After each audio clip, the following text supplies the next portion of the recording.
Dita ndërkombëtare e rinisë dhe shënohet në vendin tonë në shumë qytete. Këtu kemi doktor Lirim Isufi, i cili do të ligjëroj.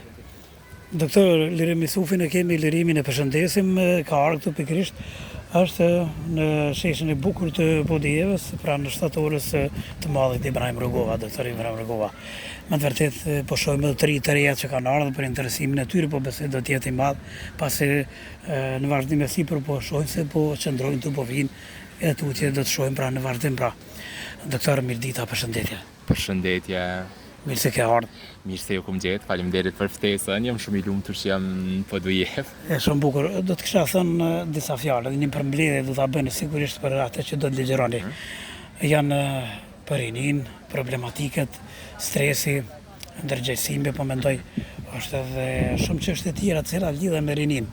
Për ato që do të flisni sot, sigurisht është në interes për dëgjuesit e Radio Llapit që na bëni një lloj përmbledhje. Të them të drejtën, problemet e shëndetit mendor kanë shënuar rritje ekstreme viteve të fundit. Deri tash, problemet kryesore të shëndetit publik kanë qenë kanceret edhe smundjet e zemrës.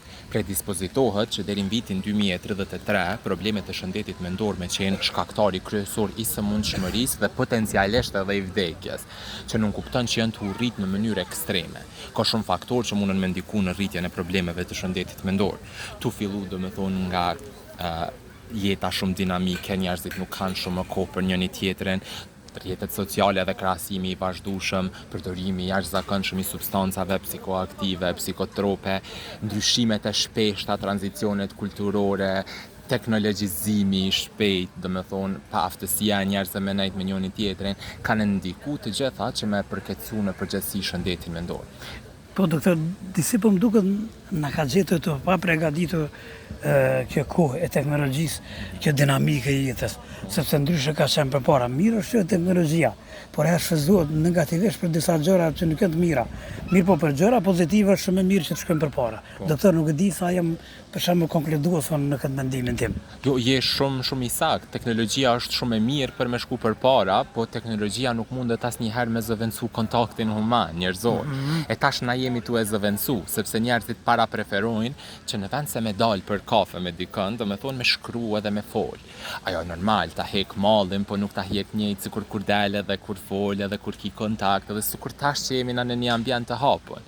Tash teknologjia na ka avancu, po nashta na ka avancu qatë shpejt sa që na nuk po mundemi me u përball me që ta mbanzimin e jashtëzakonshëm. Domethënë, unë çka po mendoj është që na duhet me marrë teknologjinë si të mirëfillt, po duhet me marrë me një dozë krip. Në kontekstin që me shfrytzu për gjëra të mira, po sot njëri prej shkaktarëve kryesor të ankthit edhe të stresit është fakti që njerëzit vazhdimisht krahasohen. Teknologjia ka shërby në fakt edhe si mekanizëm ku njerëzit me i pa të tjerë në mënyrë ideale. Na shohim njerëz që shpërfaqen veç jetën më të mirë të tyre aty, makina luksoze, pushime të shtrejta, pastaj individi nuk mundet pas me mendu, me thonë, krejt janë më mirë se une, veç une jam shumë keq. Edhe mas një që kjo në gjallë ndjenja të ankthit, të depresionit, të stresit të vazhdueshëm e kështu me radhë. Prandaj, po, teknologjia është e mirë, por nëse përdoret me masë. Doktor, do të kisha dëshiruar që të më thoni edhe diçka, cilat janë konkludimet ato që në praktikë, në përvojën tuaj që i keni parë, i keni vërejtur? Në raport me shëndetin mendor? Është. Në raport me shëndetin mendor, unë mendoj që në qoftë se nuk intervenohet hershëm, zakonisht ka tendenca të përkeqësimit. Shëndeti mendor është një temë që duhet mu diskutu në nivel kombëtar. Nëse nuk diskutohet, është shëndeti mendor i përkeqësuar është shkaktari kryesor i sëmundshmërisë sot. Personat që punojnë në për institucione ose në për vende të ndryshme, nëse nuk testohen vazhdimisht ose nëse nuk merret kërkosh me ta në aspektin psikologjik, kanë tendencë me u përkeqësu edhe tani edhe puna me mbar vaj keq. Kështu që unë mendoj që shëndeti mendor duhet me qenë prioritet në kontekstin edhe të edukimit, edhe të promovimit, po edhe të shpërndarjes së njohurive. Prandaj edhe jemi mbledh sot këtu.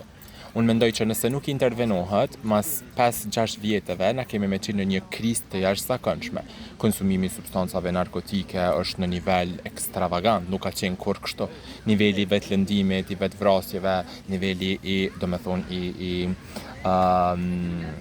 bullizimit, niveli i përjashtimit social janë në nivele tepër të larta. Konsumimi i cigarës, niveli i stresit është jashtëzakonshëm.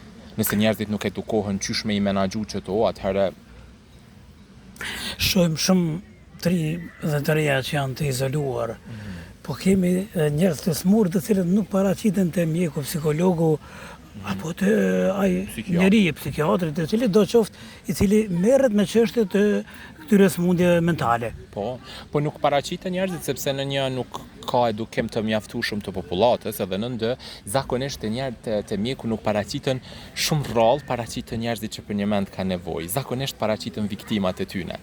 Nëse ti jeton në një shtëpi me një abuzues, do me thonë abuzuesi kur nuk paraqitet te mjeku sa i smenon që ka problem, po paraqitet viktima e tij. Ajo që vun derisa smunët më dhe mas ne i vjen. Do me thonë, njerëzit duhet mu eduku shumë për menaxhimin e stresit. Jeta dinamike na ka mësuar neve që duhet me funksionu edhe njerëzit kanë harruar që është me shiju ka paketën, me u kënaq. Edhe tani thash më herët, krahasimi në rrjetet sociale është i vazhdueshëm edhe është shumë i keq, sepse njerëzit mendojnë që gjithçka që shohin në rrjetet sociale është e vërtetë. Por rrjeta sociale janë vetëm një fraksion i të vërtetës. A e ke vrejta bën e herë në fotografi dikush tu kajt? Jo, krejt bojnë fotografi tu kesh, sepse ideja është me kriju percepcionin që jemi të lumtur. Na shtadë pse mrena jemi tu vujt ose tu kajt. Edhe inteligjenca artificiale ka ndryshuar edhe më shumë, apo jo? Absolutisht që po, inteligjenca artificiale tash ka kriju varshmëri të reja, njerëzit po varen prej robotave, po kërkojnë ndihmë sepse është më e lirë dhe më e lehtë. Po, doktor? Po është më e lehtë me kërku ndihmë, sepse edhe është më e lirë edhe është më e thjeshtë, më lehtë të qëndrueshme. Po inteligjenca artificiale nuk mundet me sfidsu mjekun kurr. Tash është kontakti human është më ndryshe. Megjithatë, dera e parë është mjeku. Ai është për të kërkuar ndihmë, edhe ai është i familjar. Pastaj ai orienton cilin, përqendron cilin do të shkosh. Po, patjetër, Mjeku, specialisti, për shembull në lëmije caktuar. Po na jemi ndër vendet e vetme në botë ku njeri fillimisht kërkon ndihmë të specialisti. Me të drejtë nuk duhet kur me kërku ndihmë të specialisti mas pare. Jo. Dera e parë që duhet mu drejtu është mjeku familjar. Ai është ashtu si thashun. Po, absolutisht e vërtet. Nëse shkon te mjeku familjar, mas në mjeku familjar vendos ku duhesh me kërku ndihmë se çka duhet me bo me këtë pacient ose çu duhet me orientu trajtime. Por jo me shku direkt te specialisti sepse pastaj mbi ngarkohet sistemi terciar shëndetësor. Shumë e vërtet, doktor, dhe vërtet në interesante, po sigurisht nga jeta juaj dhe përgjithsisht me si mjek praktik keni hasë për shembull gjendje të tilla shpesh. Është fjala emocionale, prekse, dhimbshme, pastaj është vështirë që ti qetësosh ata njerëz derisa të arrish duhet një kohë, apo? Po nuk ka statistika. Jo. Po thot me fillim. Mirë, shkurtimisht. Nuk ka statistika, por unë mendoj që në shumica absolute kanë probleme të tilla.